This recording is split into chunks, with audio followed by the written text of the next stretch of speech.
Middle east के युद्धों से दुनिया भयभीत है, डरी है, सहमी है। इसलिए अब पूरी दुनिया में ये सवाल पूछा जा रहा है कि इजराइल ने अगर हिजबुल्लाह के साथ संघर्ष विराम कर लिया है तो क्या गजा में लड़ाई जारी रहेगी? वहां कब संघर्ष विराम जैसा समझौता होगा? गजा में बड़े पैमाने पर बर्बादी और विनाश हुआ है। बड़ी तादाद में लोग मारे गए हैं, जिसमें बच्चों और बूढ़ों की संख्या भी कम नहीं है।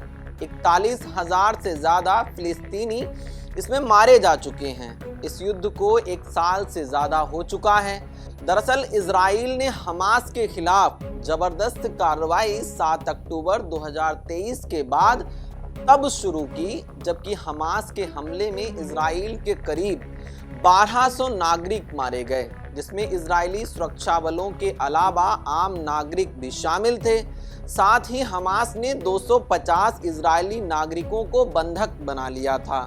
इसके जवाब में इजराइल ने उसी दिन युद्ध की घोषणा की और गजा पट्टी में ऑपरेशन आयरन स्वॉर्ड शुरू किया। गजा की पूर्ण नाकाबंदी का ऐलान किया गया। बिजली, भोजन और ईंधन की आपूर्ति रोक दी गई। इस संघर्ष में अब तक 41,000 से ज्यादा अधिक फिलिस्तीनी मारे जा चुके हैं और लाखों लोग विस्थापित हुए हैं। इस 1 साल से भी ज्यादा लंबे युद्ध में इजराइल को भी खासे नुकसान का सामना करना पड़ा है। अर्थव्यवस्था तहस नहस हो गई है। सेना भी अब थक चुकी है। लिहाजा हर कोई चाहता है कि गजा में युद्ध विराम हो जाए। तो समस्या कहाँ है? हालांकि गजा में इजरायली हमलों में कमी आई है और इजराइल और हमास के बीच संघर्ष विराम और कैदियों की अदला बदली के प्रयास लगातार जारी हैं। हाल ही में मिस्र, कतर और अमेरिका की मध्यस्थता से गजा में 4 दिन के मानवीय संघर्ष विराम पर भी सहमति बनी थी। इससे गजा में राहत सामग्री पहुंचाने की प्रक्रिया आसान हुई है।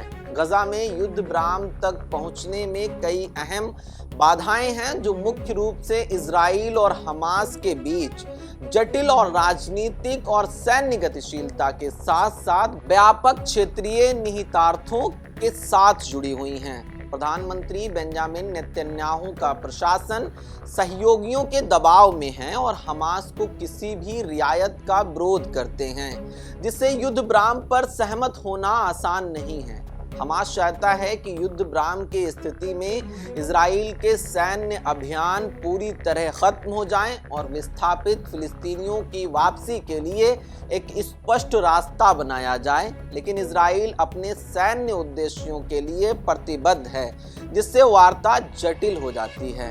अरब राष्ट्र युद्ध विराम के लिए बेशक दबाव डाल रहे हैं, लेकिन हमास और इजराइल पर पर्याप्त प्रभाव नहीं डाल पा रहे हैं। अगर इजराइल के अंदर राजनीतिक दबाव स्थितियां हैं तो हमास का रुख भी अड़ियल बना हुआ है।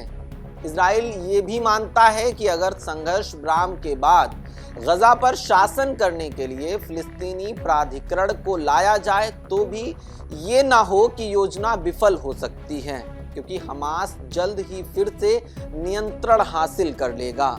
लेबनान में युद्ध विराम होते ही अमेरिकी राष्ट्रपति जो बाइडेन ने तुरंत ये घोषणा की कि अब गजा में युद्ध विराम को सुनिश्चित करने की कोशिश की जाएगी।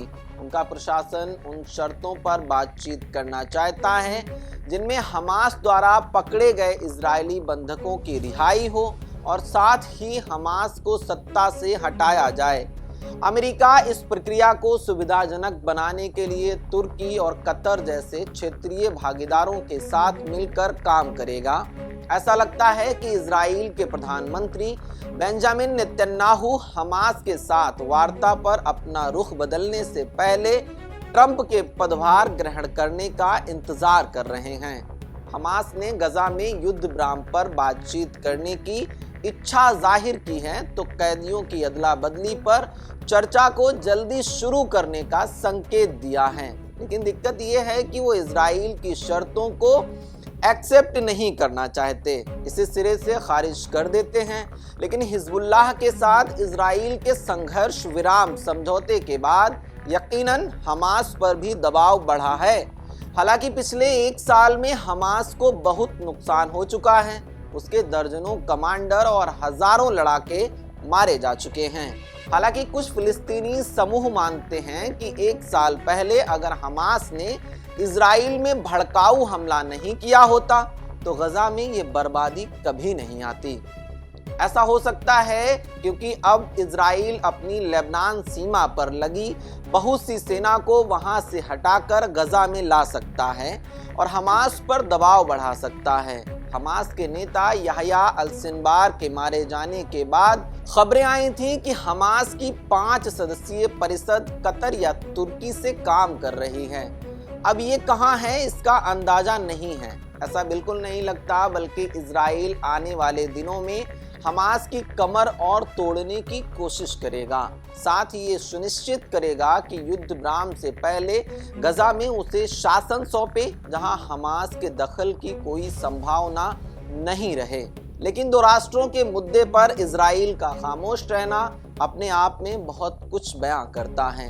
फिलहाल अभी के लिए इतना ही। मेरा नाम खुशनूर है, आप देख रहे हैं पंजाब केसरी टीवी। बहुत बहुत शुक्रिया आपका। नमस्कार। हमसे जुड़े रहने के लिए हमारे YouTube चैनल को सब्सक्राइब करें और नई वीडियो की नोटिफिकेशन के लिए बेल आइकॉन को दबाएं।